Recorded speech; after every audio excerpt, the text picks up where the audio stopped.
Saya merasa terusik dengan suatu video dari pendeta Budi Asali yang marah terhadap pendeta Stephen Tong karena pendeta Stephen Tong membantu pembangunan sebuah gereja stasi di Sumba Barat Daya, yaitu Gereja Katolik Stasi Santo Rafael Weri, Paroki Santa Elizabeth, Desa Womba Rica, Bondo Kodi, Sumba Barat Daya.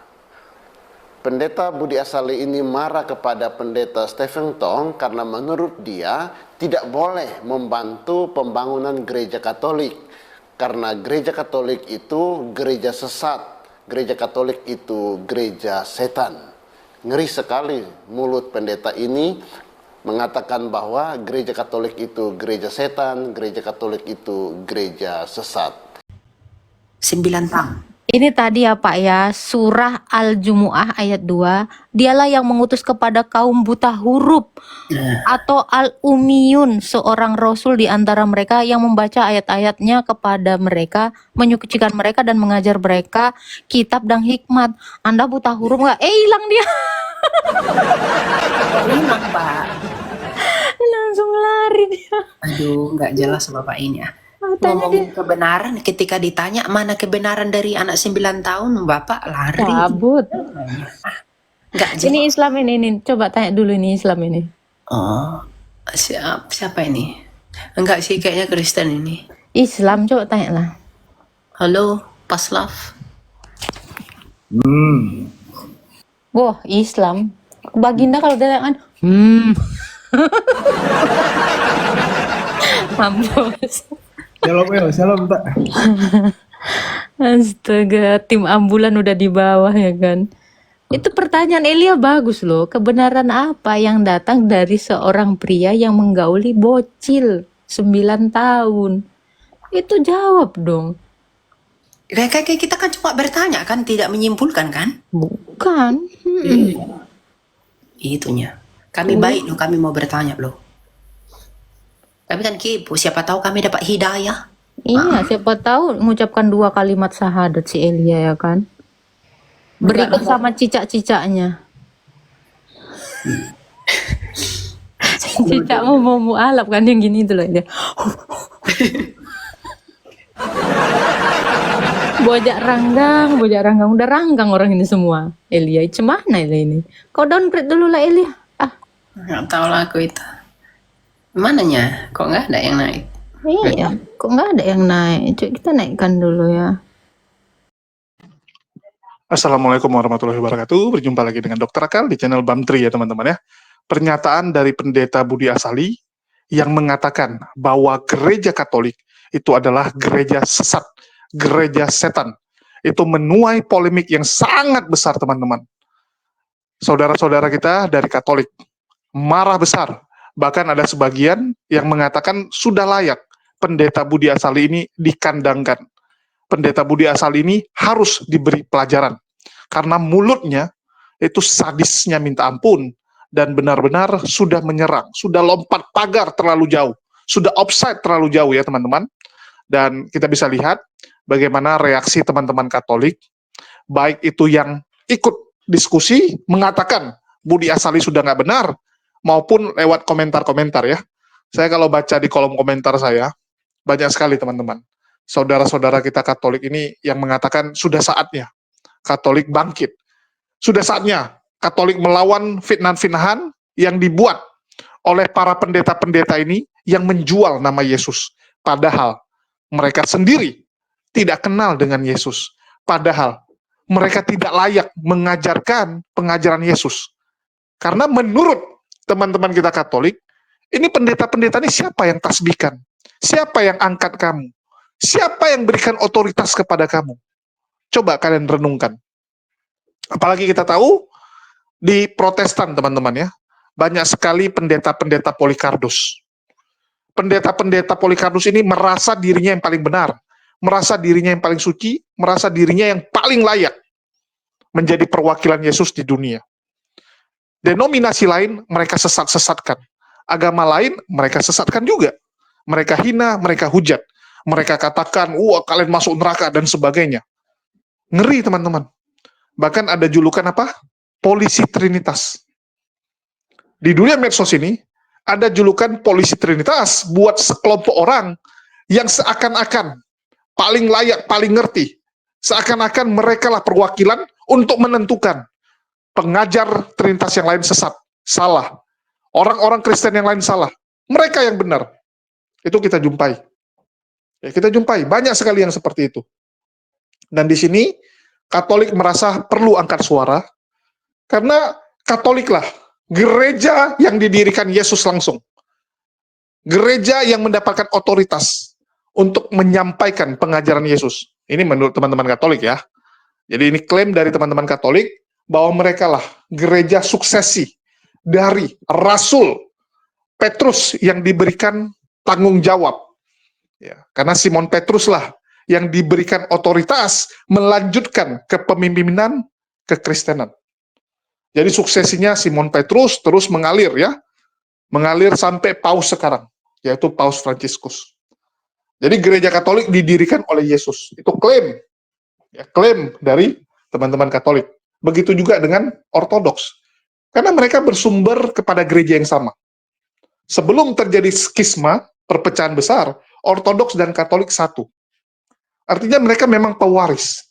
Pewaris ajaran Kristen mula-mula. Pewaris bapak-bapak gereja purba. Kalau Protestan ini kan pewaris dari siapa? Martin Luther. Martin Luther mendirikan Protestan. Walaupun Martin Luther sendiri nggak pernah mengklaim bahwa dia mendirikan Protestan. Istilah Protestan, istilah gereja Lutheran, itu baru muncul setelah Martin Luther udah nggak ada. Terus muncul lagi denominasi yang lain, termasuk Reform. Ya, Reform teman-teman, tempat pendeta Budi Asali bernaung, ya, denominasi dia, dan itu dari mana sebenarnya teman-teman? Saya nggak bisa bayangkan ya, Budi Asali ini dengan terang-terangan menghina Katolik, dan seandainya nih, 1,3 miliar penduduk penganut agama Katolik meludah pendeta Budi Asali, saya berani jamin Budi Asali mati tenggelam teman-teman. Kalian bayangkan 1,3 miliar orang dihina oleh pendeta Budi Asali, dikatakan mereka menganut ajaran sesat. Ini penghinaan yang luar biasa, dan kita akan mendengarkan tanggapannya dari pihak Katolik maupun dari Protestan sendiri ya. Jadi saya tampilkan dua. Yang satu ini pendapat dari Romo Alphonse. Saya tampilkan karena ini agak menyejukkan. Menurut saya ini komentar tanggapan yang sangat menyejukkan dibandingkan dengan teman Katolik yang lain. Kalau Katolik yang lain udah marah-marah teman-teman. Kalau yang ini agak menyejukkan. Terus yang kedua, ini tanggapan dari pihak Protestan sendiri, yaitu Dr. Binsar Anthony. Dia ini adalah seorang dosen di sekolah STT juga. Dan dia sendiri malu teman-teman. Dia pun dari Protestan, tapi dia malu melihat kelakuan dari pendeta Budi Asali. Dan Budi Asali ini memang sudah layak untuk dikandangkan, teman-teman. Kenapa? Yang dia lakukan jelas, itu menyakiti umat Katolik. Mengatakan gereja orang gereja sesat, gereja setan, itu udah penghujatan. Karena kamu nggak punya dalil, kecuali ada dasarnya. Kamu bilang gereja sesat, gereja setan. Atau kamu mengutip. Kamu katakan bahwa ada si A, si B, si C mengatakan Katolik begini, begini, begini. Nah, itu boleh. Artinya kamu cuma memberitahukan bahwa ada pernyataan dari orang yang begini, begini. Tapi ini kan pernyataan original dari kamu. Pernyataan original mengatakan Katolik gereja sesat dan setan. Ini nggak baik, teman-teman. Ini jahat sekali ya. Jahat sekali. Dan kita coba dengarkan dulu tanggapan dari pihak Protestan maupun Katolik. Saya merasa terusik dengan suatu video dari pendeta Budi Asali yang marah terhadap pendeta Stephen Tong karena pendeta Stephen Tong membantu pembangunan sebuah gereja stasi di Sumba Barat Daya, yaitu Gereja Katolik Stasi Santo Rafael Weri, Paroki Santa Elizabeth, Desa Womba Rica, Bondo Kodi, Sumba Barat Daya.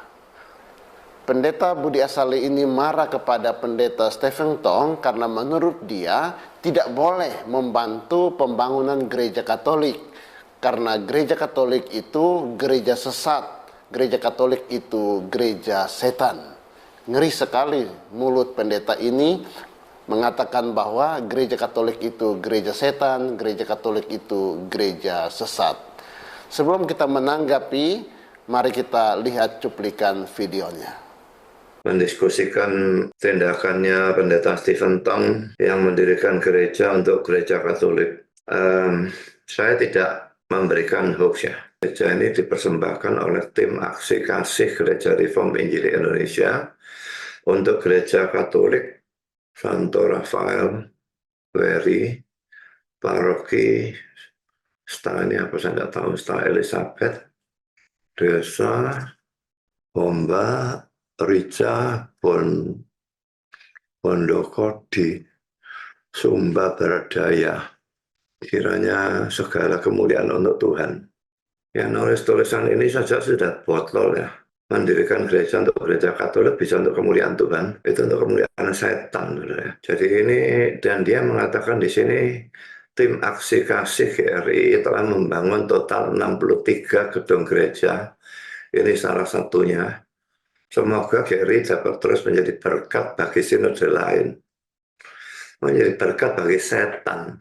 Mereka nggak tahu Katolik atau bagaimana. Betul-betul konyol kalau pendeta selevel Stephen Tong ataupun David Tong tidak tahu kesesatan gereja Katolik. Tapi kalau membangunkan gereja untuk gereja Katolik, ini untuk agamanya yang adalah agama sesat. Kalau saya jadi jemaat GRI, saya berhenti memberikan persembahan pada GRI. Kalau gereja duitnya dipergunakan seperti ini.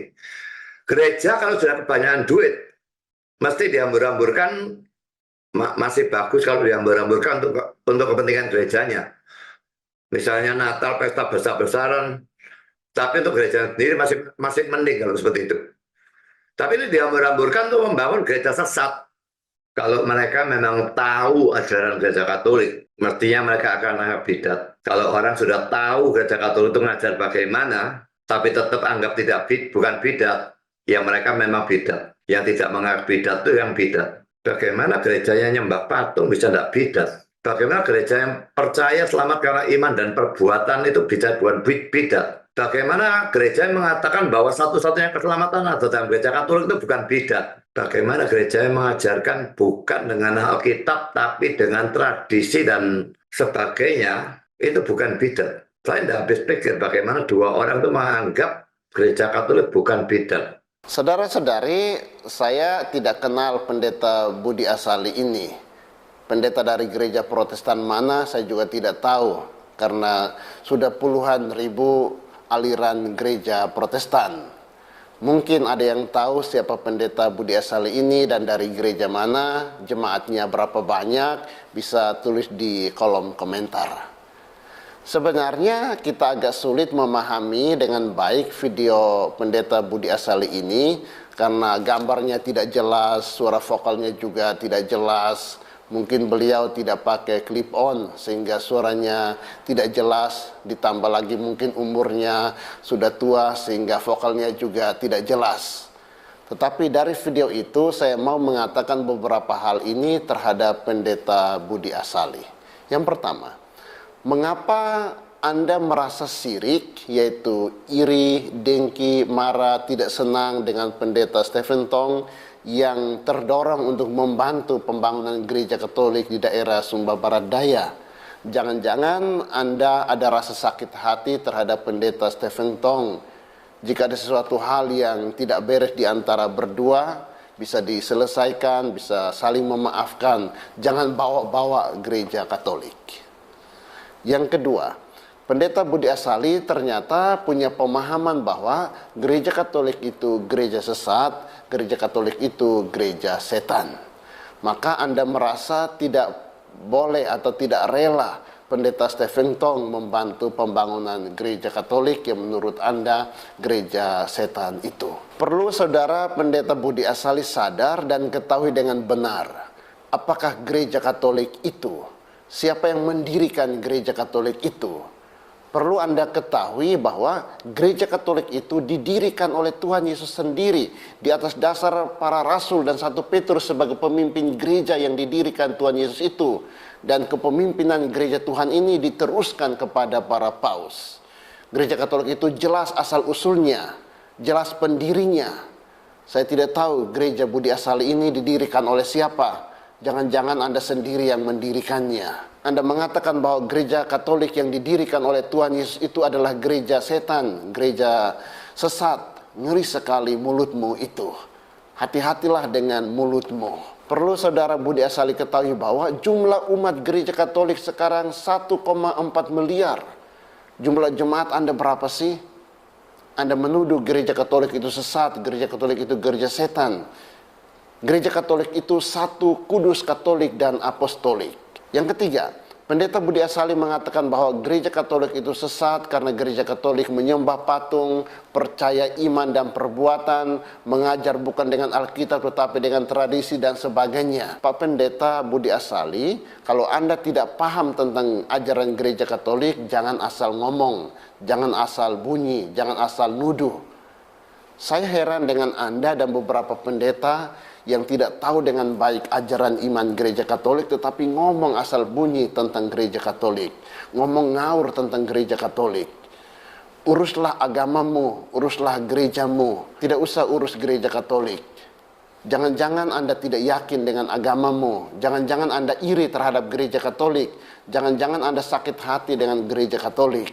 Saudara-saudari, itulah sedikit komentar dan tanggapan saya terhadap Pendeta Budi Asali. Teman-teman bisa memberi komentar yang bersifat membangun di kolom komentar. Semoga saudara-saudaraku umat Katolik tidak terpengaruh dengan pernyataan dari beberapa pendeta yang suka menyinggung gereja Katolik, yang suka menjelekkan gereja Katolik.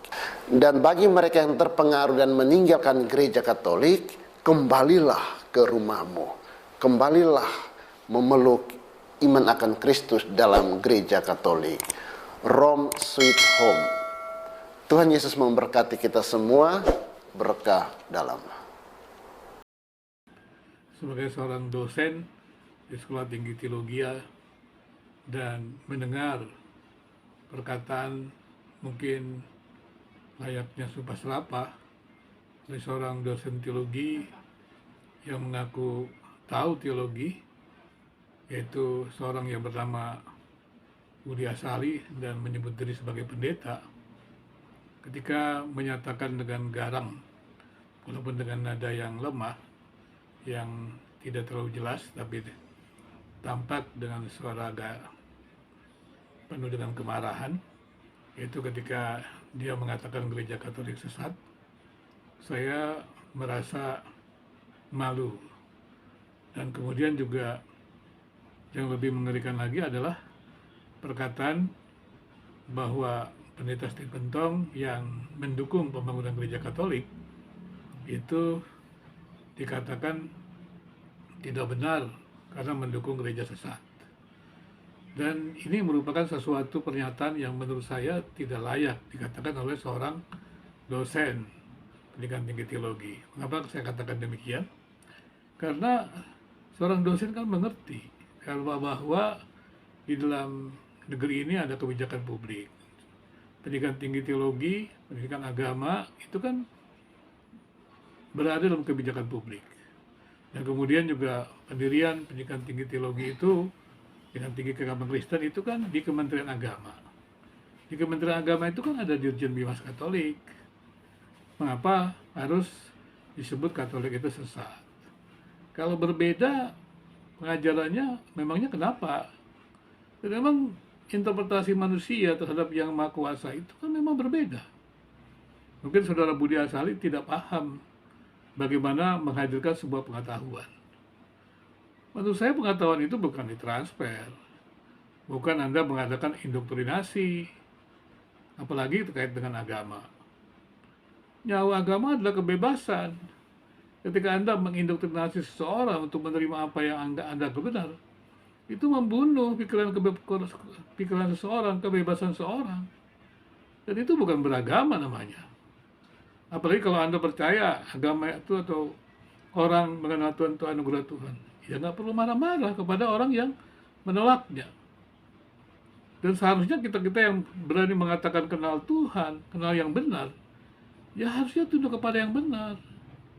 Kalau ada pandangan-pandangan yang eksklusif, saya selalu katakan, harus didasarkan pada nilai-nilai inklusif. Kalau kita percaya bahwa ada nilai inklusif itu benar, kan berarti itu universal. Nah berarti kan kalau kita belum bisa mengabarkannya, ya jangan dipaksakan. Tapi yang lebih mengerikan itu adalah ketika dia mengatakan gereja Katolik itu sesat. Padahal gereja Katolik itu kan diakui Pancasila, hadir di bumi Indonesia. Bahkan saya harus mengatakan, kita harus berhenti mengatakan gereja lain atau agama-agama lain sesat. Saya masih mendengar banyak gereja-gereja saling menuding sesat hanya karena perbedaan-perbedaan. Tidak ada denominasi ataupun tidak ada agama yang punya hak menghakimi agama lain. Karena tidak ada orang yang tahu segalanya. Tidak ada orang yang paham doktrin segalanya. Tidak ada yang bisa menjadi hakim.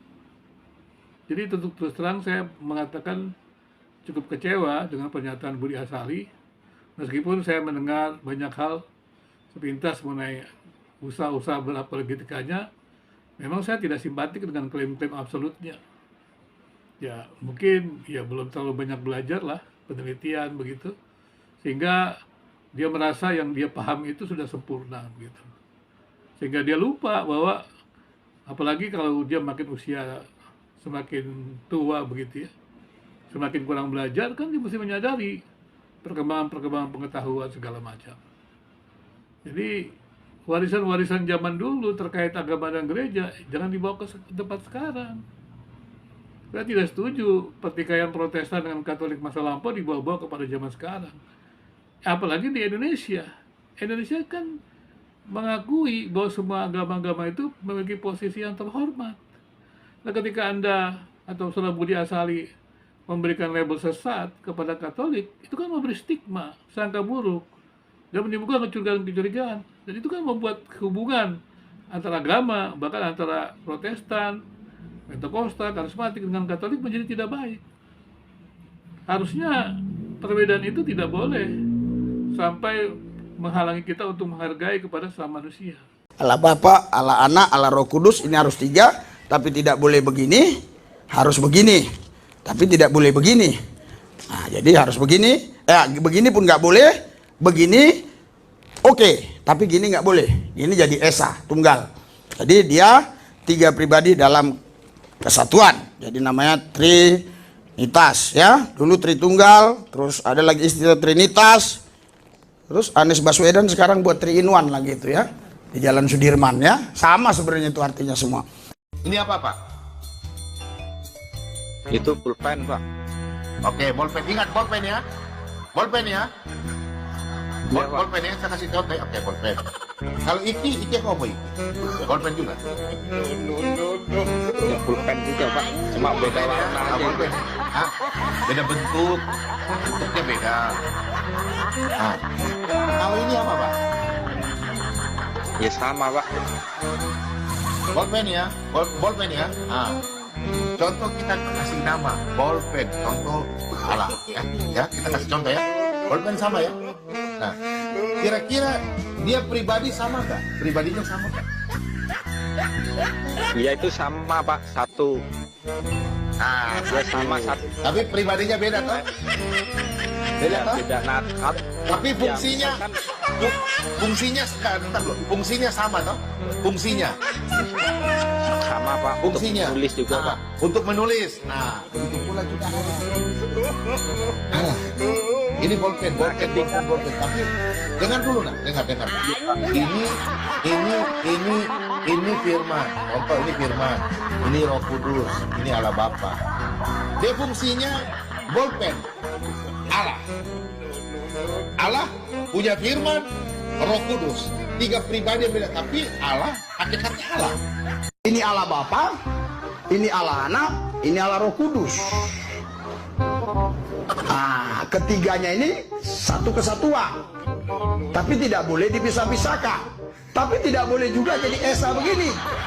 Harus Allah Bapa, Allah Anak, Allah Roh Kudus. Tapi juga tidak boleh dijadikan satu begini. Nggak boleh, dia harus Allah Bapa, Allah Anak, Allah Roh Kudus. Nempel-nempel sudah. Belum makan sudah kenyang, belum kenyang sudah makan. Apa maksudmu bolak-balik makan ini? Dan Roh Kudus di dalam nama Yesus. keluar, masuk semua, masuk semua, keluar semua, ya, iya, oke, terus sampai ke bawah. Dalam nama Yesus, dalam nama Yesus, dalam nama Yesus,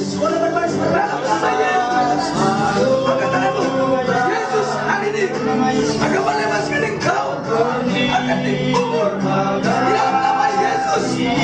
Bapa dalam nama Yesus, Bapa dalam nama Yesus, Bapa dalam nama Yesus, dalam nama Yesus. Amin. Bapa dalam nama Yesus.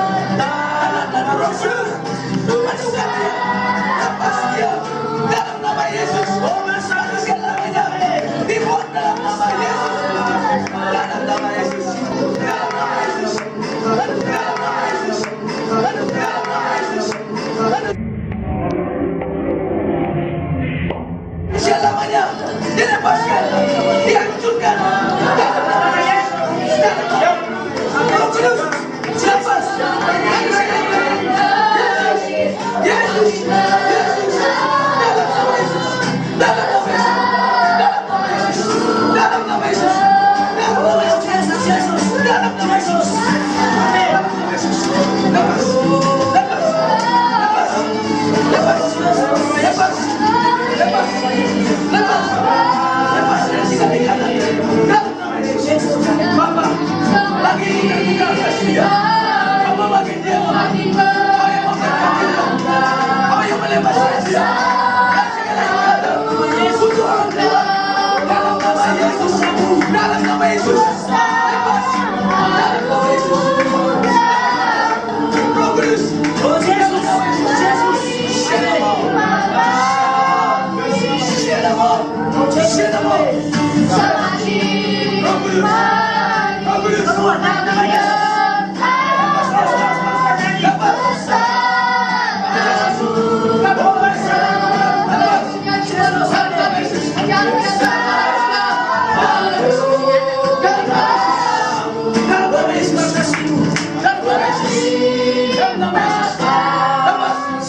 Manusia lama dibuang, dikubur hari ini, sore hari ini, menjadi kuburan yang baru sudah datang dalam nama Yesus, yang baru dalam nama Yesus.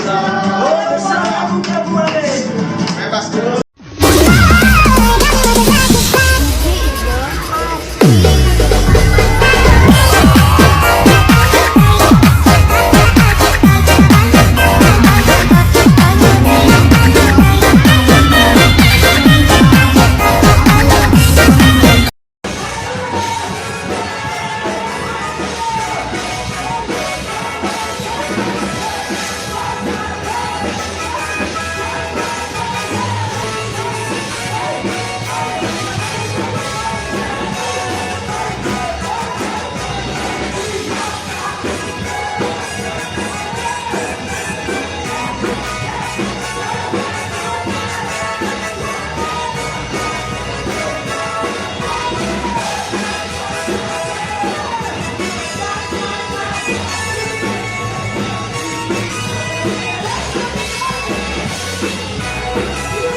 Ya, orang-orang juga malu dengan kelakuan Pendeta Budi Asali. Dan Dr. Binsar ini langsung bilang apa? Ini harus minta maaf ini. Nggak bisa dibiarkan. Ini membuat perpecahan, membuat kegaduhan. Jelas-jelas Katolik adalah agama yang resmi di Indonesia. Betul tidak? Kecuali ini agama sesat. Kecuali ini ajaran nggak benar. Masalahnya Katolik adalah ajaran yang diakui negara kita. Bahkan di dunia ya, Katolik juga diakui, kan begitu. Siapa orang yang mengatakan Katolik tidak diakui di sini? Coba saya tanya. Nggak ada kan? Bahkan, mohon maaf, kekristenan tanpa Katolik, apakah bisa berdiri? Betul tidak? Bisa nggak ada Protestan tanpa Katolik? Nggak bisa. Jadi ini sama saja kamu bilang bapak kamu, kakek kamu itu setan. Kakek kamu bejat. Tapi kamu sendiri, itu keturunannya. Artinya kamu anak setan. Kan gitu, anak setan kamu. Nanti Budi Asali bilang, oh enggak, kami berdiri sendiri, enggak ada hubungan dengan Katolik, kami meluruskan dan sebagainya. Dari mana asal-usul Anda? Dari mana? Coba direnungkan lagi. Apakah Martin Luther, rasul ya, udah setara rasul tuh, karena dia yang membawa ajaran ini. Apakah Martin Luther orang yang benar? Hidupnya benar? Coba kalian cari tahu. Jangan hanya mendengar dari pihak Lutheran, dari pihak Protestan. Jangan, cek sama Katolik, cek sama sejarah. Bagaimana kelakuan Martin Luther sebenarnya. Karena saya yakin, dari orang yang bejat hidupnya, dari orang yang suka melakukan hal-hal tidak benar, tidak mungkin firman Tuhan bisa disampaikan. Bullshit itu. Bullshit, teman-teman. Nggak mungkin orang yang hidupnya nggak benar bisa menjadi pewarta kebenaran. Itu sama saja seperti mengatakan Tuhan kekurangan orang untuk menyampaikan firman-Nya. Masih banyak orang-orang yang lebih pantas, lebih baik. Oh, tapi dia sudah bertobat. Loh, sejak kapan kamu tahu Martin Luther sudah bertobat? Coba saya tanya, dari mana kamu tahu? Apakah Tuhan kekurangan orang sehingga harus menggunakan Martin Luther? Kenapa?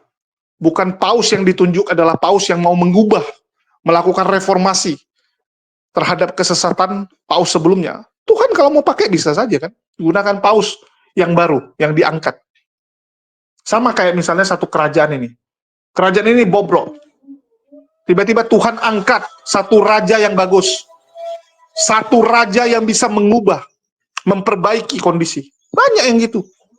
Pas zaman raja ini bejat, hancur kerajaan ini. Begitu raja baru, berubah. Kan begitu. Nah, jadi direnungkanlah teman-teman. Terus kita dengar juga pernyataan Romo Alphonse ya, yang mengatakan bahwa mulut pendeta Budi Asali ini sangat ngeri. Dan Romo Alphonse juga bingung, ini Budi Asali dari mana?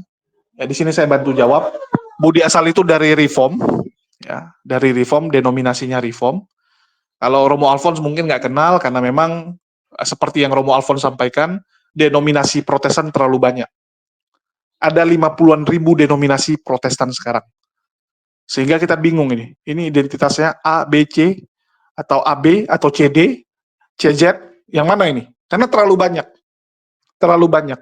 Itulah kita harus dengar dulu pemahaman dia. Kita kalau diskusi sama Polycarpus, diskusi dengan teman-teman Kristen, itu kadang kita bingung. Hari ini ngomong A, besok kita ketemu yang lain ngomongnya B. Besok lagi ketemu yang lain lagi ngomongnya C. Beda-beda. Ini yang membingungkan kita. Sehingga sebenarnya kalau mau debat sama mereka, suruh mereka dulu. Debat sesama mereka, atau minimal mereka lakukan konsili untuk menentukan Protestan mana yang paling benar. Protestan mana yang berhak mewakili diskusi. Kalau enggak, mutar-mutar teman-teman. Mutar terus mereka. Romo Alphonse menekankan 3 hal. Mempertanyakan hal-hal ini. Yang pertama, mengapa? Gara-gara irinya pendeta Budi Asali dengan Stephen Tong, sakit hatinya dengan Stephen Tong, Katolik dibawa-bawa. Kenapa? Kalau Anda memang iri, ya, Anda merasa bahwa Stephen Tong itu kan sesat. Beberapa kali Budi Asali bilang pemahaman Stephen Tong juga salah, sesat. Ya, nggak benar-benar reform, karena menurut dia yang reform benaran itu dia.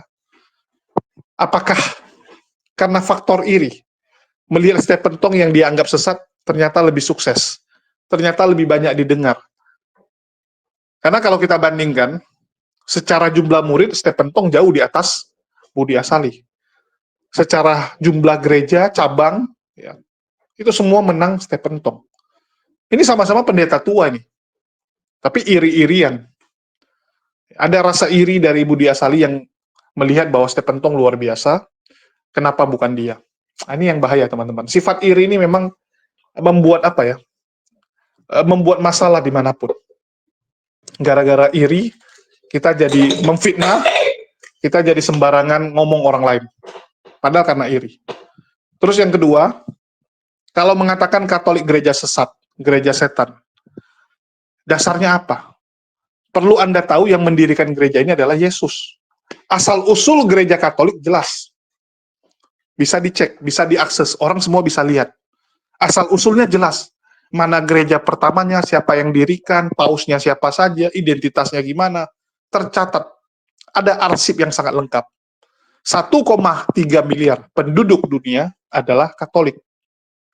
Sedangkan ajarannya Budi Asali itu berapa? Coba ditanya, berapa murid dari pendeta Budi Asali yang ikut denominasi Budi Asali berapa?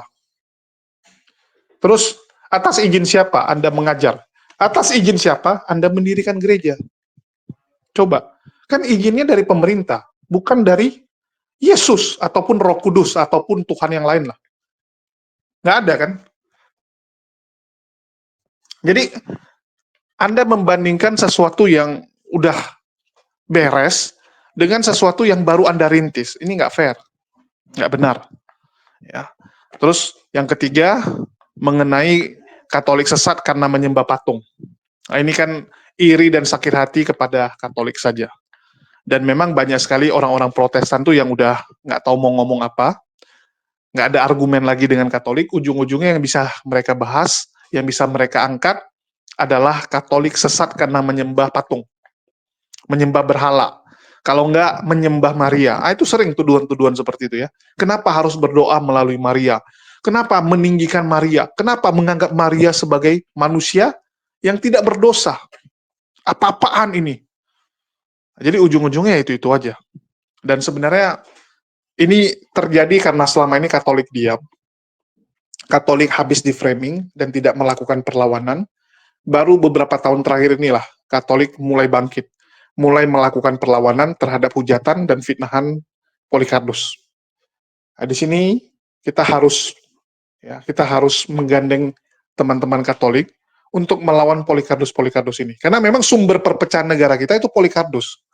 Kenapa di mana-mana terjadi penolakan tempat ibadah? Ya, kesannya itu kayak pandangan umat Muslim kepada Kristen tuh kok lagi jelek. Ya ini lantaran Polycarpus, teman-teman. Dan banyak masyarakat, banyak teman-teman Muslim yang nggak bisa membedakan Katolik dan Protestan. Mereka pikir itu agama yang sama. Coba cek, 100 orang Muslim kalian panggil, kalian survei, tahu nggak dia beda Katolik sama Protestan? Nggak tahu mereka, teman-teman. Itulah mereka memukul rata. Nah, ini yang terus kita edukasi. Terus kita sampaikan. Bahwa sumber perpecahan kita, itu adalah Polycarpus yang sedang menumpang Protestan. Jadi ibaratnya Protestan ini sedang dihinggapi oleh parasit. Jadi kalau orang bilang, nah ini lagi kerasukan ya. Protestan tuh lagi kerasukan terus mukulin orang. Yang salah siapa? Apakah orangnya atau yang merasukinya? Kan begitu. Jadi ini yang kita harus bereskan nih, Polycarpus ini. Polycarpus ini, teman-teman. Jadi marilah kita bergandengan tangan, bahu-membahu melawan Polycarpus demi kedamaian negara kita. Kalau enggak, negara kita nggak akan damai. Berat untuk damai, teman-teman. Selama Polycarpus masih ada, berat. Ya, saya katakan berat untuk ada perdamaian. Untuk itu marilah kita bangkit melawan Polycarpus perusak negara kita ini. Oke, mungkin itu aja dari saya. Makasih buat teman-teman semua yang udah nyimak, dan sekali lagi buat Katolik, kalian berhak untuk angkat suara, ya kalian berhak untuk melawan segala fitnahan ini, dan kalau Budi Asali pun harus dilaporkan, silakan laporkan. Ya. Semua orang berhak untuk melaporkan Budi Asali karena ini delik umum. Jelas-jelas ini adalah fitnahan yang nyata.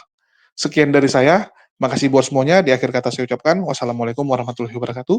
Sampai jumpa di konten-konten kita berikutnya.